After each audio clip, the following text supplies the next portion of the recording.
foreigners are taking over. Somebody's gonna come and be like, Uncle P. Me now, I always bring evidence. Exhibit A.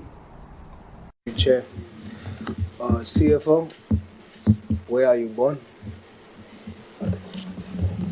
Through Chair, I was born in Zimbabwe, in the Midlands province, but I'm a naturalized South African citizen. Evidence. Exhibit B.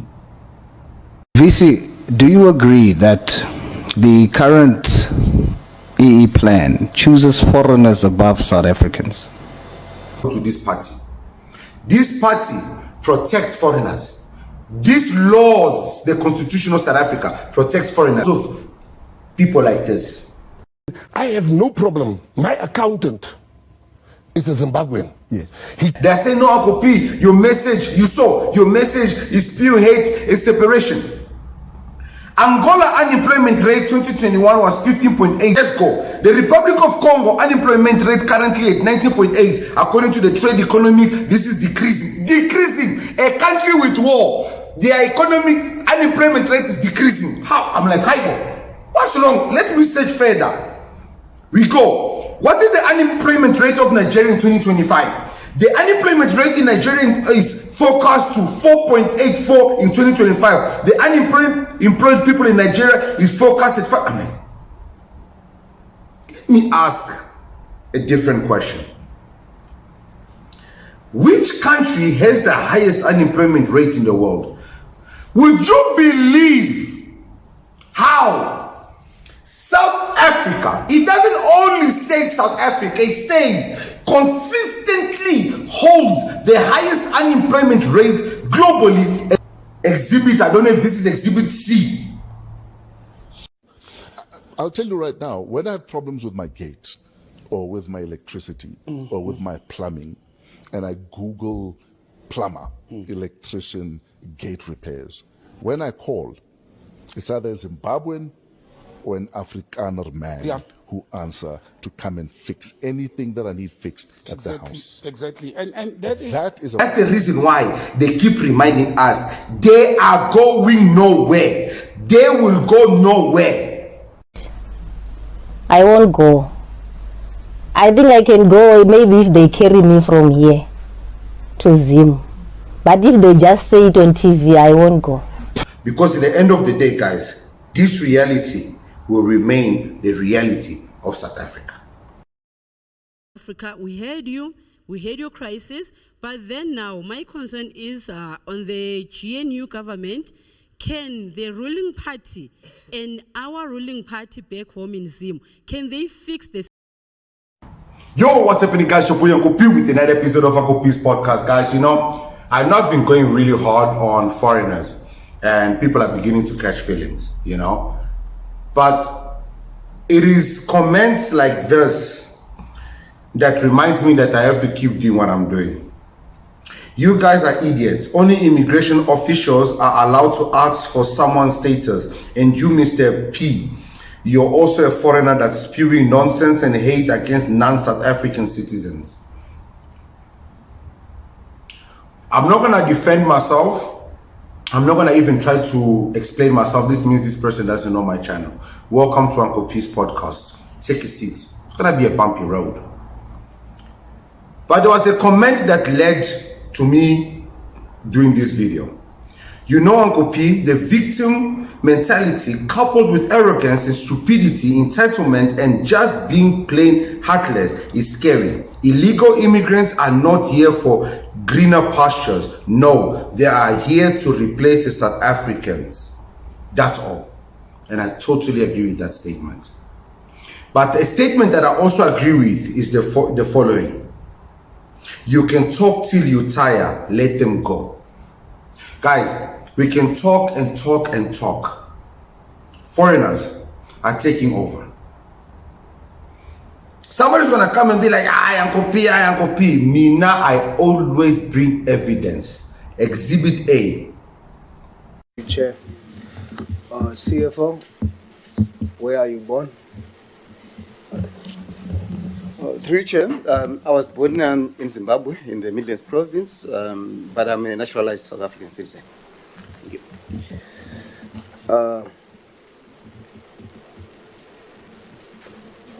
In your place of birth, would you expect the Zimbabwean government to prioritize jobs for Zimbabweans by birth?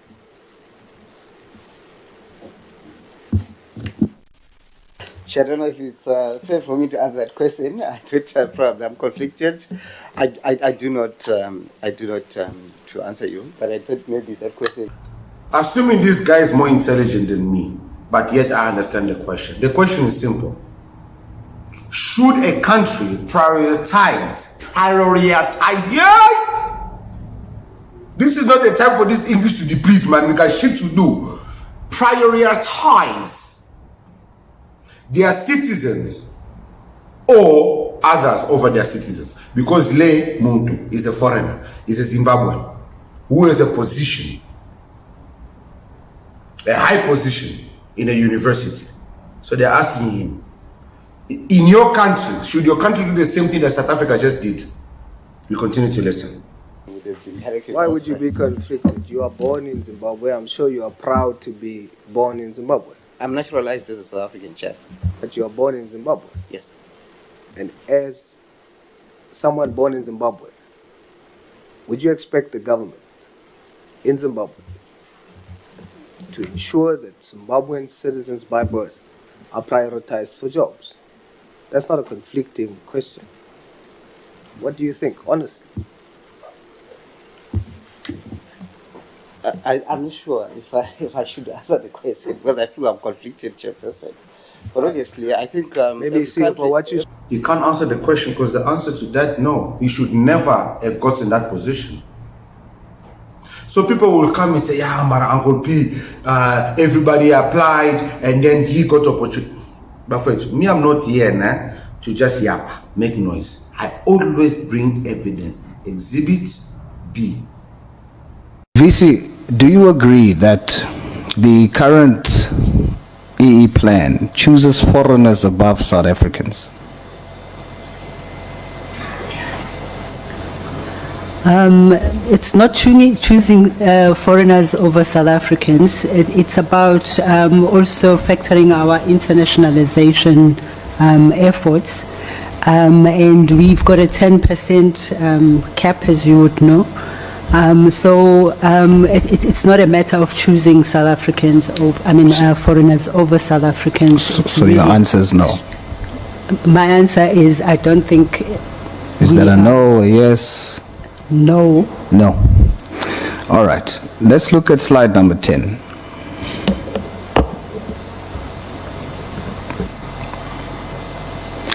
Let's just look at the engineering, build, environment, and IT section.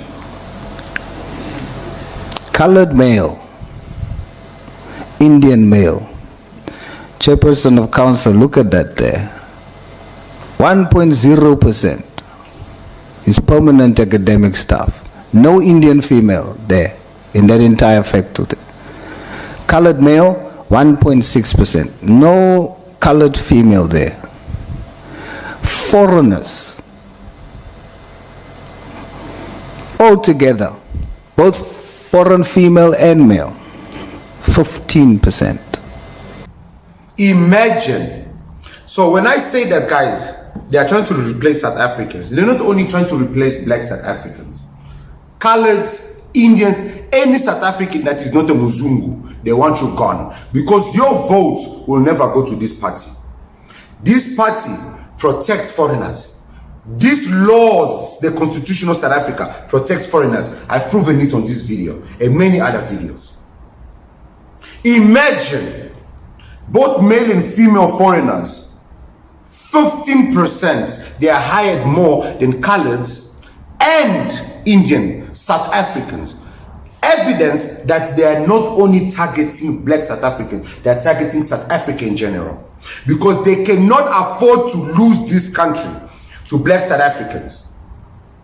And I'm going to prove it in the future videos. Why they cannot. This is the reason why you see when they went to America, Lo Muntu was talking about the EFF can never get power. There's even a video of him still spewing that nonsense claiming that this will happen. Thank you very much, Deputy Speaker, and I'm very grateful for the animated response received from the EFF members. I'm very glad they take great followings in what I say and do. And let me just say this, I stand absolutely 100% behind everything I said in the White House. The reason that the Government of National Unity was formed was to ensure that the centre in South African politics held, and that we had a government that actually understood what it needed to do to grow the economy. Honourable Member, what is your point of order? No, thank you very much, Deputy Speaker. The Minister is simply misleading the people of South Africa. The GNU is approaching a year. There are no jobs. The economy is not growing. The people of South Africa are hungry. And everything he's saying about the EFF. That was not a point of order. Minister, please proceed. The only thing that's not growing is the economic freedom fighters. 10.79%. In the last election, 9.52%, leaving 5 members behind. But it's also not only the members that lost their seats. It's the so is the DA, John. It's intellectual people that are leaving the EFF. You see, all the EFF knows is disruption and chaos and the like. That's all they know how to do. They don't build a single house. Honourable members on the platform. We've said here, we have specifically quoted the words that he uttered there in the White House. Honourable member, he said that the door must be permanently shut. Honourable member, that is not must be permanently shut. Honourable, it means they can even rig elections and kill people. That is not a point of order. Honourable Minister, please proceed. And could I ask the table to please remove the member who keeps on interrupting on the platform? That door must remain shut, and it must remain shut permanently, because the day that party of chaos gets into any form of power in South Africa, we will be down the river of corruption. I found the video, that means the video played.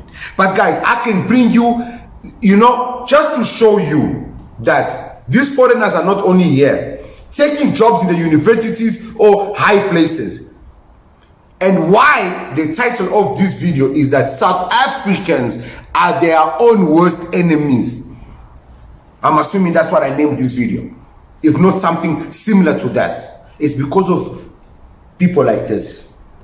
I have no problem. My accountant is a Zimbabwean. Yes. He came here with papers. He came here legally. Yes. If you jump the fence, there's a difference between the guy that jumped the fence and the guy that came in illegally. Yeah. I'm not. What's the difference between the guy who jumps the fence and the guy who came in illegally? If both of them are not taking South African jobs. So you want to tell me Gaten McKenzie could not find a qualified South African citizen, born, naturalized South African, to be his accountant? Or allegedly, assumptionally, whatever word I need to use in order to not get sued, because apparently we are getting sued. Principal of Bergview College in Matatiele, Jaco Petersen, is laying criminal injury charges against several people he says accused him of raping 7-year-old Gwet. You see, they might come after us podcaster also. But if you wanted somebody who's going to be loyal and hide your masipa and hide your nonsense, wouldn't you hire a foreigner who's desperate for work, who doesn't want to go back to their country because their country doesn't have shit? So even our leaders themselves, they're hiring foreigners, not South Africans. But yet they call South Africans lazy. On this video, over 300 foreigners were arrested, illegal foreigners. And then South Africans were scammed for jobs. While 300 foreigners are working, South Africans are being scammed for jobs. And yet we say they are xenophobic when they try to fight for their own nation. Okay, guys, let me shock you guys even more. So I decided to dig even further because people are calling me a hater. Né? They're saying, no, Uncle P, your message is spewing hate and separation. Angola unemployment rate 2021 was 15.8. Blah, blah, blah, blah, blah, blah. 2020 unemployment plus 16.6, blah, blah, blah. Let's go. The Republic of Congo unemployment rate currently at 19.8. According to the trade economy, this is decreasing. Decreasing. A country with war, their economic unemployment rate is decreasing. How? I'm like, hi, what's wrong? Let me search further. We go. What is the unemployment rate of Nigeria in 2025? The unemployment rate in Nigeria is forecast to 4.84 in 2025. The unemployed people in Nigeria is forecast at 5. I mean, let me ask a different question. Which country has the highest unemployment rate in the world? Would you believe how South Africa, it doesn't only stay South Africa, it stays consistently holds the highest unemployment rate globally, and this situation has been ongoing for several years. How?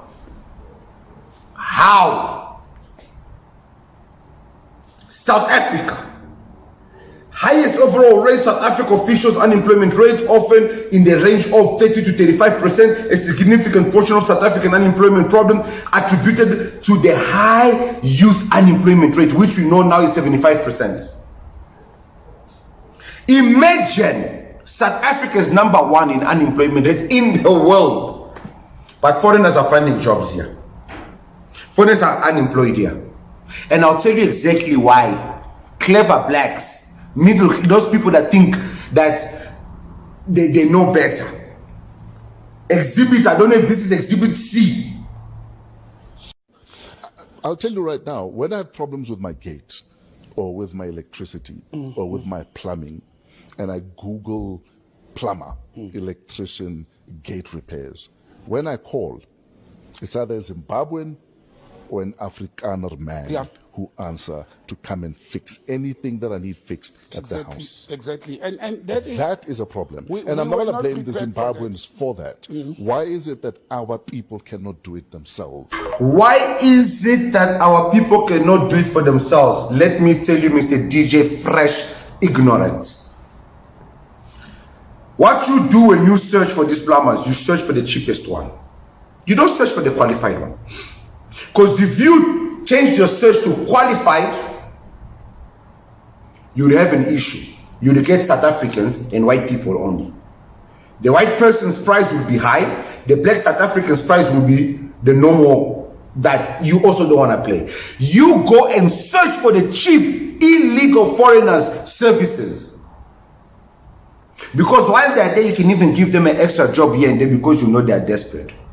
Now, when the illegal foreigner comes, does the job, and the job gets messed up, you don't go to the black South African. Now you go to the Mulungu, because now you have a mistrust of the service being rendered by black people because you chose an illegal, unqualified foreigner. I'm not saying all of them are unqualified. Most of them are qualified. But bottom line is they are foreigners. They are not South Africans.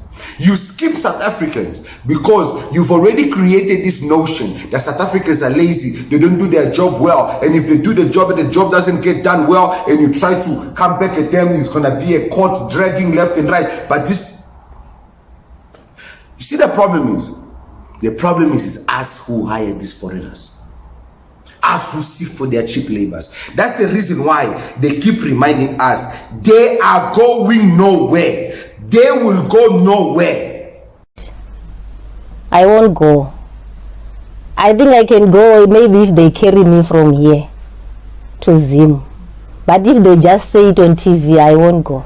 If I don't have documents, the best thing I should really look at to go home. Others refuse to return home until the political and economic challenges are resolved.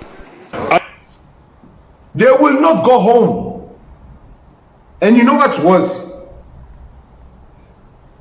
What's worse is the fact that the people who are now trying to protect South Africa, the people who are speaking the truth like myself, we are being crucified. Our lives are being put at danger, at risk. We are being threatened. Exhibit D. But, Chair, I'm sitting here.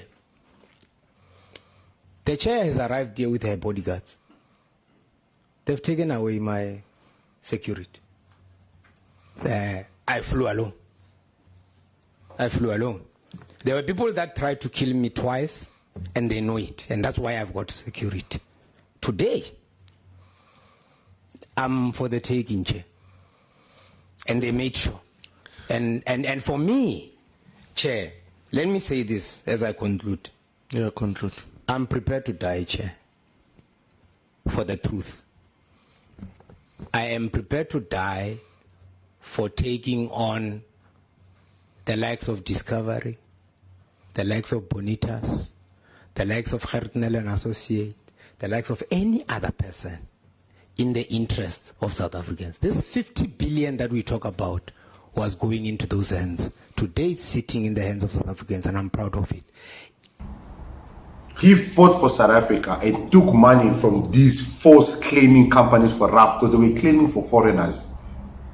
Illegal foreigners, because in South Africa there's a law. You get run over in the street, you can go claim, regardless of whether you got documents or not. You can claim. He took 50 billion, and that money is back in the hands of South Africans to help South Africans. And he's been crucified for it, and his life is in danger. Guys, I'm not making much on YouTube for me to endanger my life. But it's not about the money, it's about the truth. I've got content that I can bring here that is toxic as fuck. But I prefer to bring the truth because the truth needs to be heard. And the truth is, truth speakers are being silenced, and more of us need to start speaking, and actions needs to happen. We can't keep crucifying people who are trying to protect this land. Because at the end of the day, guys, this reality will remain the reality of South Africa.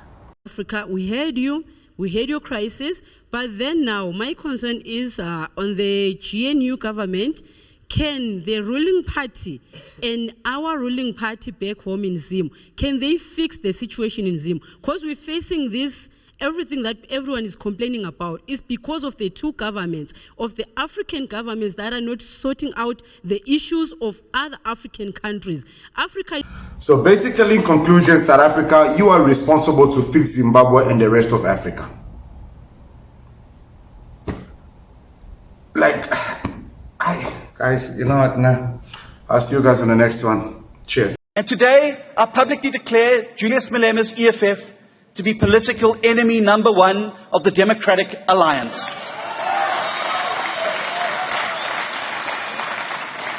And I commit the DA to fight back against the EFF at every turn, with the ultimate aim of defeating the Doomsday Coalition that could seal South Africa's fate next year.